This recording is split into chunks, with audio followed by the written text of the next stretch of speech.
सूरज के मन में बंटी की कही हुई बात लगातार घूम रही थी। बंटी ने पूरे भरोसे के साथ कहा था कि ईशा कभी भी जानबूझकर गलत नहीं कर सकती। यही वजह थी कि सूरज के दिल में भी शक पैदा होने लगा था। जब भी वह उस वीडियो को याद करता जिसमें ईशा ने उसके खिलाफ बयान दिया था, उसे ईशा की आंखों में छुपा हुआ डर साफ नजर आता था। ऐसा लग रहा था जैसे वह किसी मजबूरी के बोझ तले दबी हुई हो। किस्मत भी अजीब खेल खेल रही थी।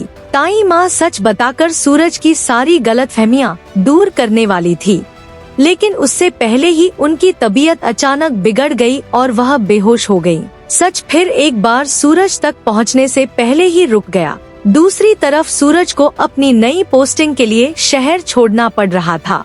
रेलवे स्टेशन पर खड़ा हुआ वह अपनी जिंदगी के सबसे मुश्किल पलों का सामना कर रहा था। उसने कभी सोचा भी नहीं था कि जिस सपने को पूरा करने के लिए उसने सालों की मेहनत की, वही सपना एक पल में टूट जाएगा। उसके दिल में दर्द था, निराशा थी और धीरे धीरे ईशा के लिए कड़वाहट भी बढ़ने लगी थी। ट्रेन के अंदर बैठा सूरज अपने पिता के सपनों को याद कर रहा था। उसे लग रहा था कि सब कुछ उससे छीन लिया गया है। इसी दर्द के साथ उसने फैसला कर लिया कि अब वह कभी भी ईशा पर भरोसा नहीं करेगा। उधर ईशा को जैसे ही पता चला कि सूरज स्टेशन के लिए निकल चुका है, वह एक पल भी बर्बाद किए बिना बंटी के साथ उसके पीछे दौड़ पड़ी।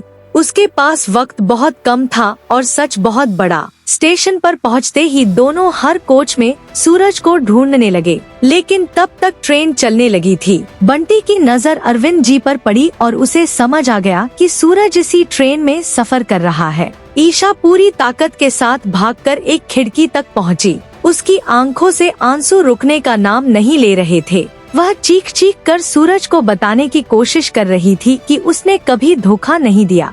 वह बताना चाहती थी कि आकाश ने ताई माँ की जान का डर दिखाकर उसे मजबूर किया था, लेकिन सूरज के दिल में जमा हुआ गुस्सा इतना गहरा था कि उसने ईशा की बात सुनना भी जरूरी नहीं समझा।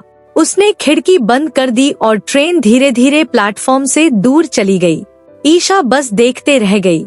जब उसने अरविंद जी को सच समझाना चाहा तो उन्होंने भी उसकी तरफ देखना तक पसंद नहीं किया। जो लोग कभी उसे अपने घर का हिस्सा मानते थे, आज उस पर यकीन करने को तैयार नहीं थे।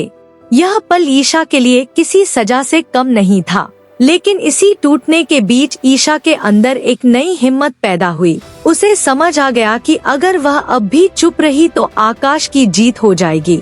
उसने इतने दिनों तक सिर्फ सूरज के सपने और ताई माँ की हिफाजत के लिए सब कुछ सहा था। अब उसके पास खोने के लिए कुछ भी नहीं बचा था। ईशा ने फैसला कर लिया कि अब वह आकाश के हर झूठ, हर साजिश और हर जुल्म का पर्दाफाश करेगी, चाहे उसके लिए उसे कितनी भी मुश्किलों का सामना क्यों न करना पड़े। वह सच को सबके सामने लाकर रहेगी। अब कहानी एक ऐसे मोड़ पर आ पहुंची है जहां हर राज खुलने वाला है। क्या ईशा आकाश की साजिशों को बेनकाब कर पाएगी? क्या सूरज को उसकी कुर्बानियों का सच पता चल जाएगा? और जब सच सामने आएगा तो सूरज का फैसला क्या होगा? आने वाले एपिसोड्स में इमोशंस, सस्पेंस और बड़े खुलासों का जबरदस्त तूफान देखने को मिलने वाला है। अगर आप भी जानना चाहते हैं कि ईशा और सूरज की कहानी किस मोड़ पर पहुंचने वाली है, तो वीडियो को लाइक करें, अपने दोस्तों के साथ शेयर करें और चैनल को सब्सक्राइब करना बिल्कुल मत भूलिए। साथ ही बेल आइकन जरूर दबाइए ताकि हर नई अपडेट सबसे पहले आप तक पहुंच सके।